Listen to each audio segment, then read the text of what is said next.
The Unshaken Sky by Kateb Nuri Alim Shuna.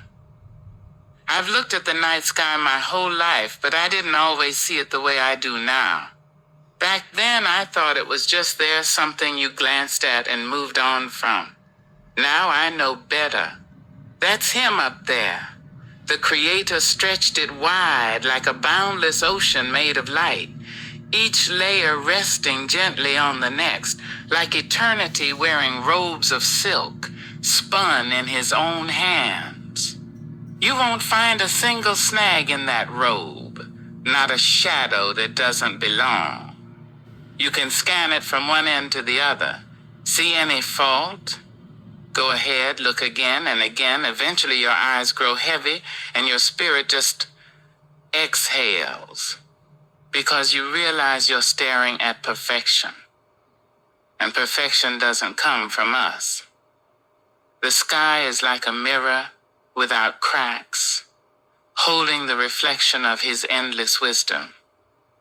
And when I notice that closest layer, how it's sprinkled with fires, my mind goes back to fishing at night with my grandfather. Those stars felt like they were keeping us company, each one a golden fruit hanging from an invisible branch, dripping sweetness into the dark waters. They stand like quiet guards on the city walls of creation, holding watch while the rest of us dream below. Their light feels like a whisper in a language you can't fully understand, but know you can trust. One day, though, this order we take for granted will tremble. The mountains, those steady giants, will fold into the valleys like wax giving way to heat. The seas will draw back from the shore like a deep breath before a long sigh. The green heartbeat of this earth, the grass, the trees, the bright fields will fall silent. And in that strange stillness, the hearts of those who pushed aside the Creator's timing will pound with panic. Their voices will break the quiet.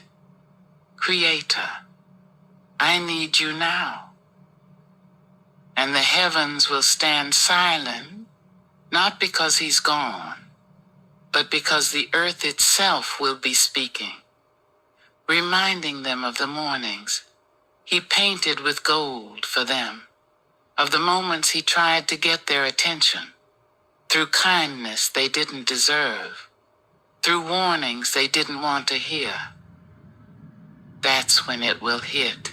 If only we had listened, if only we had stopped and thought about it, we wouldn't be so far from the one we now can't stop longing for.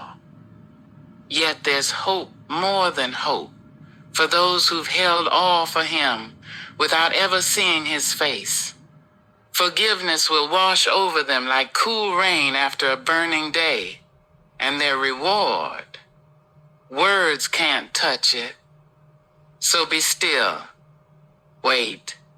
Trust that the Creator knows how to lift you up when the world's eyes are on you, when doubt gets loud.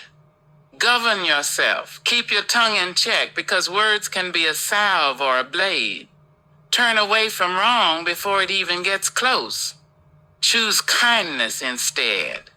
And remember, he notices every leaf that drifts to the ground, every breath, every tear you didn't let fall. I'm not writing this to throw stones. This is my lantern in the dark, my reminder that the one who hung the stars, poured the oceans, and placed my breath in my chest is still watching, still guiding, still calling my name and yours. The parable of the 3 lamps. I've carried this story with me like a pocket stone. A traveler once set out across a wild, moonless land. In his pack, he had 3 lamps, each full of oil enough to see him safely to the village beyond the hills. The first one he lit too soon, wasting its glow on shapes and shadows that didn't matter. The oil ran dry before he even reached the hard part of the road. The second lamp he lit halfway along, but curiosity pulled him ahead. He tilted it too high, trying to see far beyond what was in front of him, and the cold wind took the flame. The third lamp stayed full. He told himself the dawn would beat the darkness, so he left it in the pack. But the night only deepened. The road disappeared, and he stood there in the dark, calling, "Where's my light? Where's my guide?" The lamps hadn't failed him.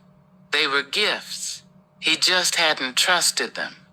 He didn't use them when they were meant to be used. We're like that with the Creator's guidance.